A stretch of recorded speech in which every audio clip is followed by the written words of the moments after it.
යහපත පිරුණු ලස්සන දවසක් වේවා. ඔන්න අදත් ඔයාලට ලස්සන vlog එකක් අරගෙන ආවා. මේ vlog එක මම ගත්තේ බ්‍රහස්පතින්දා.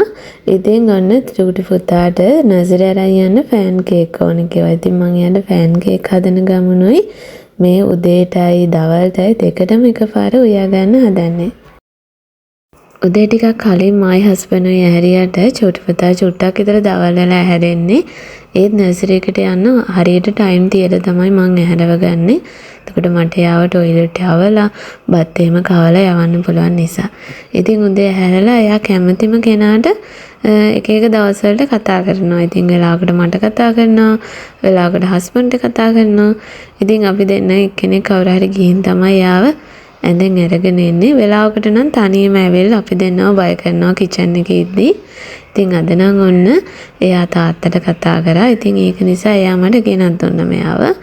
උදේට හැමදාම ටිකක් නිදිමත ගතිය තියෙනවා. මම ඒක නිසා කිචන් එකේ චුට්ටක් විතර තියා ගන්නවා එයාව මොනවා හරි කියලා. ඊට පස්සේ නිදිමත ගියාට පස්සේ තමයි අනිත් වැඩ ටික කරන්නේ. උදේ නැගිට ගමන් මෙයා වතුර වීදුරුවක් තමයි බොන්නේ. ඉතින් මම ඒක චූටි කාලේ ඉඳන් එයාට පුරුදු කරා. කිරි නතර කරපු දවස්වල ඉඳන්ම වගේ ඒක පුරුදු කරා. ඉතින් ඒක නිසා දැනට වුණත් එයා උදේම හැරුණු ගමන්ම වතුර ටිකක් තමයි ඉල්ලන්නේ. ඉතින් ඒක මම හිතනවා මම කරපු හොඳ දෙයක් කියලා. අනිත් එක තමයි උදේට මෙයා තේවත් කිරිවත් බොන්නේ නැහැ. ඉතින් ඒකත් හොඳයි. නැත්තම් මට බත් කවා ගන්න බැරි වෙනවා මෙයාට උදේට. අර බඩගින්නෙම ඉන්නේ. ඒක නිසා හැරුණු ගමම වතුර බීලා තව චුට්ටක් වෙලා ඉඳලා බත් එහෙම කනවා යා. ඒක මට හරියම පහසුයි.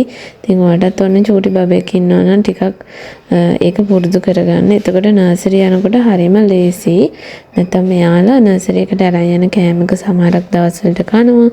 සමහරක් දවස්වලට කන්නේ නැහැ. ඉතින් අර ගෙදරින් හොඳට බඩ පිරලා ගියාපුවම අර අරන් යන එක කෑවත් නැත්නම් ඇත්තටම ගැටලුවක් නැහැනේ. ඉතින් ඒක නිසා මේ මම චූටි කාලේ ඉඳන් මෙයාව ඒ විදිහට හුරු කරගත්ත නිසා මට ඇත්තටම දැන් හරිම පහසුවක් දැනෙනවා. මම මගේ ජීවිතේට පුංචි දේවල් ගොඩාක් එකතු කරගන්නවා මගේ සතුට වෙනුවෙන්. ඉතින් දුක් වෙනත් ඒ වගේ තමයි. චූටි දෙයක් තිබ්බත් ඇති මට දුක හිතෙන්න. ඉතින් උදේ වරුවේ මම මගේ සතුට වෙනුවෙන් මං ආසාවෙන්ම කරන දේ තමයි චූටි පුතාගේ ලන්ච් බොක්ස් එක හදන එක. ඉතින් ඒකට ලස්සනට මං හැඩවැඩ දාලා මං හරි ආසයි යාගේ ලන්ච් බොක්ස් එක හදන්න. ඉතින් මං ආස විදිහට පුළුවන් විදිහට එයාගේ ලන්ච් බොක්ස් එක හදනවා. ගොඩක් වෙලාවට මං එයාට පෙන්නන්නේ නැහැ. දැන් ඔන්න අද නම් ඇවිල්ලා හොරෙන් බලාගෙන ඉන්නවා මොනවද දාන්නේ කියලා. මං ආසයි ලන්ච් බොක්ස් එක එයා මේ නර්සරි එකට ගිහිල්ලා ඇරලා බලද්දි එයා ආස දේවල් කන්න තියෙද්දි මාව මතක් වෙනවට. ඉතින් ඒක නිසා මං ගොඩක් වෙලාවට එයාට පෙන්නන්න නැතුව තමයි ලන්ච් බොක්ස් එක හදන්නේ. අද නම් ඔන්න හොර ගෙඩියා වගේ ඇවිල්ලා බලාගෙන හිටියා මොනවද මං දැම්මේ කියලා. අපේ බබා ඉතින් නර්සරි යන ලෑස්තිලා සෙල්ලම් කරන එක තමයි කරන්නේ. ඉතින් මං එයා සෙල්ලම් කරන අතරේදී තමයි කැම ටිකක් කොහොම හරි කවව ගන්නෙ. නැත්තම් බඩගින්න ගියපම් මගේ හිතටත් හරි නෑ. ඉතින් ඉස්සල්ලාම දවස්වල නම් ටිකක් කවා ගන්න අමාරු වුණා උදෙන්ම නිසා. හැබැයි දැන් එයාට ඒක හුරු වෙලා තියෙන්නේ. දැන් කවනකොට කනවා. මෙයාව නර්සරි එක ගාවින් දාලා මම පෝස්ට් ඔෆිස් එකට යනවා. මොකද ඕඩර්ස් වගේක් තියෙනවා. ඉතින් ඒ පාසල් ටික දාලා තමයි ආපහු මං ගෙදර එන්නේ. ගෑනු කෙනෙක් උදේ නැගිට්ටාම රෑ නිින්දට යනකම්ම ගෙදර වැඩ නම් කොච්චර තියෙනවද? ඉතින් මටත් ඒ වගේ තමයි ඉවරයක් නැති වැඩ ගන්දරාවක් තියෙනවා. ඉතින් මම හැබැයි ඒවා ටිකක් මැනේජ් කරගෙන තමයි දවස ගත කරන්න බලන්නේ. ඉතින් දන්නේම නැතුව මේ මාසේ අන්තිමේටත් ඇවිල්ලා නේද? ගොඩක් කලකට මාසයක් ගෙවිලා ඉවර වෙනකොට අපිට කල්පනා වෙන්නේ අවුරුද්දේ මාස මෙච්චරක් ඉවරයි. මේ මාසෙ ඉවරයි කරගත්ත දෙයක්වත් නැහැ. තව මේ අවුරුද්දට මෙච්චරයි මාස තියෙන්නේ කියලා අපි ටිකක් විතර ඒ ගැන හිතලා දුක් වෙන්න පටන් ගන්නවා. හැබැයි අපි අපේ දේවල් අපි ප්ලෑන් කරගන්නේ නැහැ කොහොමද කරගන්නේ කියලා. අපි ගොඩක් කලකට මාසෙ මුලදී අපි මොනවද කරන්න කියලා හරියට ප්ලෑන් කරනවා. හැබැයි අපිට මාසේ අන්තිම වෙනකොට මේ දේවල් හැම දෙයක්ම අමතක වෙනවා. මාසයක් ගෙවිලා වෙනකොට පසුතැවෙනවට වැඩිය හොඳයි අපි ඊළඟ මාසෙ මීට වැඩිය හොඳට ගත කරන්නේ කොහොමද කියලා ප්ලෑන් කරන එක. ඉතින් ඒකට අපිට පුළුවන් අපේම කියලා බකට් ලිස්ට් එකක් හදාගන්න. ඒ වගේම ඔයා ගෙදර දොර වැඩ කටයුතු විතරක් කරන කෙනෙක් නම් ඒව කොහොමද කරන්න කියලා ප්ලෑන් කරගන්න එක. හරියටම කිව්වොත් මේ මං කරන්න කියනවාට මාසෙ ප්ලෑන් කරන එක. ඉතින් මාසෙට තියෙන වැඩ කටයුතු මොනවද කියලා අපි කලින්ම දන්නවා. ඉඳලා හිටලා විශේෂ වැඩසටහනක් යෙදෙන්න පුළුවන්. හැබැයි හැමදාම එහෙම වෙන්නේ නැහැ.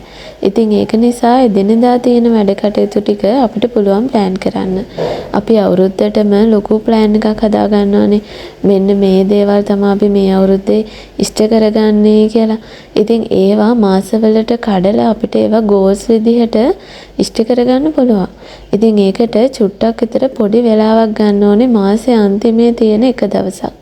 ඉතින් ඒ දවස අරගෙන ඔයාට ඊට පස්සේ ඒ කියන්නේ ඉදිරි මාසෙට මොනවද කරන්න තියෙන්නේ මොනවද ගන්න තියෙන්නේ ඔය වගේ දේවල් ප්ලෑන් කරගන්න ඕනේ. ඔයාගේ ෆැමිලි එක වෙනුවෙන් මේ මාසේ මේ ගෙවෙන්න තියෙන මාසේ දවස් වෙන් කරගන්න බැරි වුණා නම් ඔයාට පුළුවන් ඊළඟ මාසේ දවසක් වෙන් කරගන්න. ඩේ අවුට් එකක් යන්න, පික්නික් එකක් යන්න, ඔයාගේ ආදරය කරන ඔයාගේ ෆැමිලි එකේ අය වෙනුවෙන් විශේෂ වැඩක් යොදා ගන්න. ඉතින් ඔයාට ඒ දවසක් වෙන් කරගන්න පුළුවන්. ඒ වගේම ඔයාගේ සතුට වෙනුවෙන් බකට් ලිස්ට් එකක් හදාගන්න. ඔයාට ෆේෂියල් එකක් දාගන්න.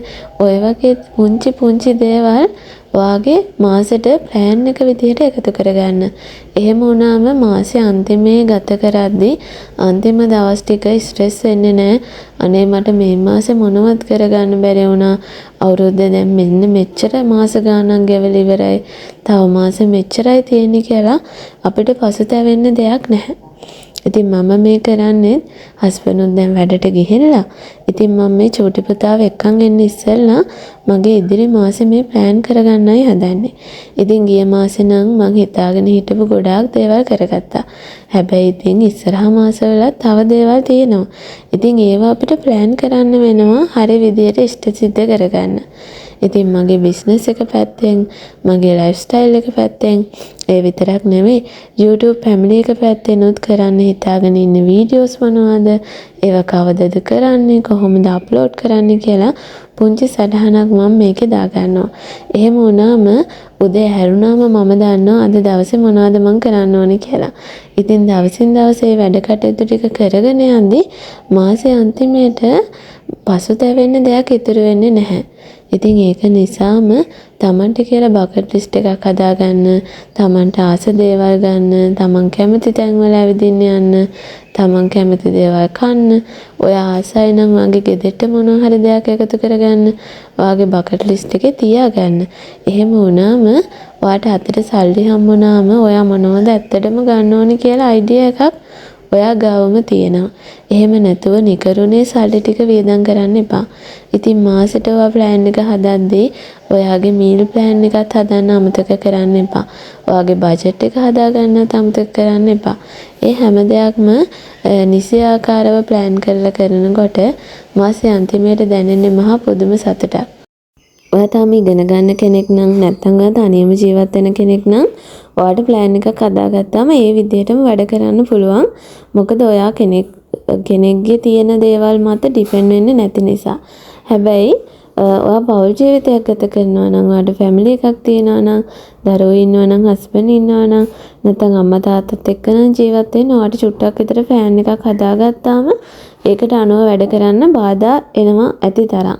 ඒ මොකද අපි ගොඩක් වෙලාවට ප්ලෑන් කරනකොට අනිත් අයගේ තියෙන දේවල් ගැන සැලකිලිමත් වෙන්නේ නැහැ. ඉතින් එහෙම වුණාම ප්ලෑන් එක වරදිනවා.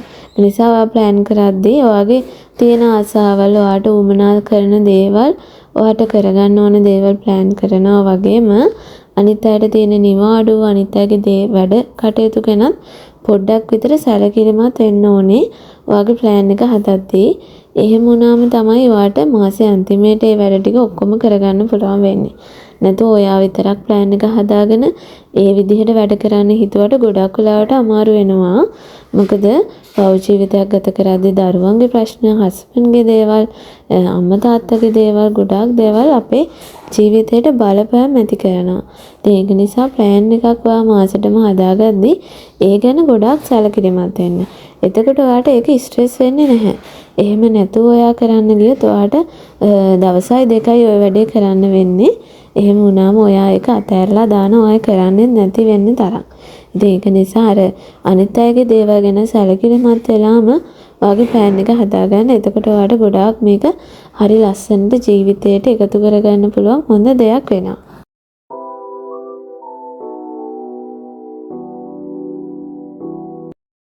මම හිතනවා අද වීඩියෝ එක බලන ඔයාලගේ ගෙදරත් මේ වගේ තැනක් ඇති කියලා. සෙල්ලම් බඩු පුරවලා කොච්චර අස් කරත් අස් වෙන්නේ නැති. ඉතින් ඔන්න අපේ ගෙදරත් ඒ වගේ මෙන්න මෙතන නම් මම කොච්චර අස් කරලා ලස්සනට තියාගන්න හැදුවත් මට එතන තමයි තියාගන්න බැරිම තැන වෙන්නේ. ඉතින් පොඩ්ඩක් ගේන්න තව ටිකක් වෙලා තියෙනවා. මම හිතුවා මෙතනත් අස් කරලාම දාලා එයාව එක්කන් එන්න යනවා කියලා. මේ තියෙන්නේ මං අපේ ගෙදර ආසම තැන. ඒ තමයි මගේ මැද මිදුල් කෑල්ල. ඉතින් මේ දවස්වල ටිකක් පෑවිල්ල අපිට වහිනවා හරිම අඩුයි. ඉතින් ඒක නිසාම මෙතන තියෙන ගස් ඉක්මනට මැල වෙන්න බලනවා. ඒක නිසා මම දවස් 3කට සැරයක් විතර වතුර දානවා මේකට. එතකොට තමයි අර ලස්සනට ගස්වල කොළ පාටට තියාගන්න පුළුවන්. ඉතින් ගේ ඇතුලේ මල් හදන එක නම් මහ පිස්සුවක්. හැදුනොත් හොඳ කරන්න බැරි පිස්සුවක්. ඉතින් මට නම් ඒක හරියට තියෙනවා. මං හරිය ආසයි ඉස්සර ඉඳන්ම මගේ ගේ ඇතුලේ ගස් කොළ තියනවට. මගේ චූටි පුතාට නර්සරි එක ඉවර වෙන්නේ 12ට. ඒ වෙලාවට පුදුම තරම් අවුවයි. අවුව ගිහින් ඇවිල්ලා ටිකක් කළා ඉඳලා අපි දෙන්නම හොඳට නා ගන්නවා. චූටි පුතාව ඉස්සෙල්ලා නාවලා ඊට පස්සේ තමයි මම නාන්නේ. නාලා අපි දෙන්නත් එක කනවා. කාලේ ඉවර වෙලා විනාඩි 5ක් 10ක් පොඩ්ඩක් විතර ඇඳට වෙලා ඉන්නවා. චුට්ටි නිින්දකුත් යනවා. ඉතින් ඊට පස්සේ හවස් වරුවේ තමයි මම මගේ කිචන් එක අස් කරන්න පටන් ගන්නෙ. මේ ළඟදී දාපු වීඩියෝස් දෙක තුනේදීම නංගිලා දෙන්නෙක් විතර මගෙන් අහලා තිබ්බා මේ මම ස්ටිකර් එකක්ද අලවලා තියෙන්නේ කිචන් එකට නැත්නම් ටයිල් එකක්ද කියලා. මේ තියෙන්නේ ස්ටිකර් එකක් අලවලා. මම මේ ගැන අපේ පරණ ටයිල් එක උඩමයි මේ ස්ටිකර් එක අලවලා තියෙන්නේ. ඉතින් කොහොමද අලවගත්තේ කියලාත් මම වීඩියෝ එකක් ඔයාලට කරලා තියෙනවා. ස්ටිකර් එක ගත්ත තැන ඒ වගේම ඒ ඩීටේල්ස් ඔක්කොම මම දාලා තමයි වීඩියෝ එක කරේ. ඉතින් වීඩියෝ වල පහලට ගියොත් ඔයාලට ඒ දේවල් බලා ගන්න පුළුවන්. ඉතින් කෙනෙක් අහලා තිබ්බා ආයේ නංගි කෙනෙක් ස්ටිකර් එක හොඳයිද දැන් ඔයා ගොඩක් කල් පාවිච්චි කරන නිසා කොහොමද දැනෙන්නේ කියලා. ටයිල් එක වගේම තමයි අපිට පිරිසිදු කරන්න හොඳට පුළුවන්. ඒ වගේම තමයි තෙල් කුණු දූවිලි බැඳුනත් ඒව ඉවත් කරගන්නත් ලේසි. රස්නෙටත් ඔරොත්තු දෙනවා. ඉතින් ඒක නිසා එහෙම ගැටලුවක් නැහැ. මගේ ස්ටිකර් එක නම් තාම ගැලවුණේ නැහැ. හැබැයි මගේ චූටි පුතා අතින් එයාගේ අතින් අර පොඩි අයට ඉතින් චුට්ටක් මොන හරි දැක්කාම ඒක ගලවලා එහෙම බලන්න හිතෙනවනේ. අන්න ඒක නිසා අර සිංක් එක ගාව පොඩ්ඩක් ස්ටිකර් එක ගැලවිලා තිනවා. එයා සැරෙන් සැරේට ඒක ගලවලා දැන් නම් එයා ගලවන්නේ දැන් අර බබාගේ ආසාව ඉවර වුණාම ඒක ආපහු කරන්නේ නැහනේ. ඒක නිසා ස්ටිකර් එක චුට්ටක් විතර ගැලවිලා තියෙනවා. ඉතින් ඇත්තටම හොඳයි. ඉතින් හැබැයි අර ටයිල් එක උඩ අපි ඕන දෙයක් තියලා කපනවා, තලනවා, අරව මේවා කරනවානේ. ඉතින් කොහොමද? හැබැයි ඉතින් මේක උඩ එහෙම කරන්න යන්න එපා. මොකද චුට්ටක් හරි තුවාල වුණොත් අපරාධ නිසා. ඉතින් පරිස්සමෙන් බලා ගන්න පුළුවන් නම් පරිස්සමට කිචන් එකේ වැඩ කරගන්න පුළුවන් නම් කිචන් එක ලස්සන කරගන්න මේ ස්ටිකර් එක හොඳයි. හොඳයි ඉතින් සාමාන්‍යයෙන් අවුරුදු 4ක් 5ක් පාවිච්චි කරලා ගලවලා අලුත් ස්ටිකර් එකක් දැම්මත් ඉතින් එහෙම ප්‍රශ්නයක් නැහැනේ. ඒක නිසා මම නම් කියන්නේ මට නම් ප්‍රශ්නයක් උනේ නෑ තාම.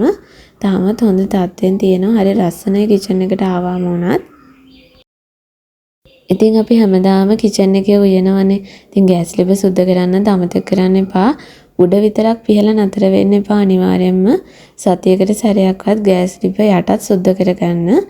ඉතින් මම ගෑස් ලිප සුද්ධ කරන්න පාවිච්චි කරේ ග්ලාස් ක්ලීනර්. ඒ වගේම තමයි මම ග්ලාස් එක පිහ දාන්නේ. මොකද ඒ ගෑස් ලිපේ තියෙන ග්ලාස් එකක් නිසා. ඉතින් අනිත් තැන් නම් මේ ස්ටිකර් කාලවලපු තැන් නම් ලයිසෝල් දාලා තමයි මේ විදිහට මම පිරිසිදු කරගන්නේ. ගොඩක් වෙලාවට කිචන් එකේ টොප් එකට මැස්සෝ එනවා. ඒ වගේම චූටි කූඹි එන්න බලනවානේ. මේ ලයිසෝල් කහපාටකින් බිහුවාම ඒ වගේ සත්තු වෙන එක නතර වෙනවා. ඉතින් මම දවසට දෙපාරක් ලයිසෝල් දාලා මගේ මේ කිචන් টොප් එක උඩ පිහ දානවා. ඉතින් ඒක නිසා හරි පිරිසිදුව මට තියාගන්න පුළුවන් වෙලා තියෙනවා. මගේ කිචන් එක මං හරි ආසයි නිදහසේ තියෙනවට. වැඩි බඩු මුට්ටු පුරවලා කලබලකාරී තැනක් විදියට පේනවට මං එච්චරම කැමති නැහැ. ඒක නිසා මගේ හිතේ නිදහස තියෙන විදියට තමයි මම කිචන් එක තියාගෙන ඉන්නේ. ඉතින් තවත් දවසක අලුත් වීඩියෝ එකක් අරන් එනකන් අදට ගිහින් එන්නම්. ඔයාලා ආදරෙන් පරිස්සමෙන් සතුටින් ඉන්න ඕනේ.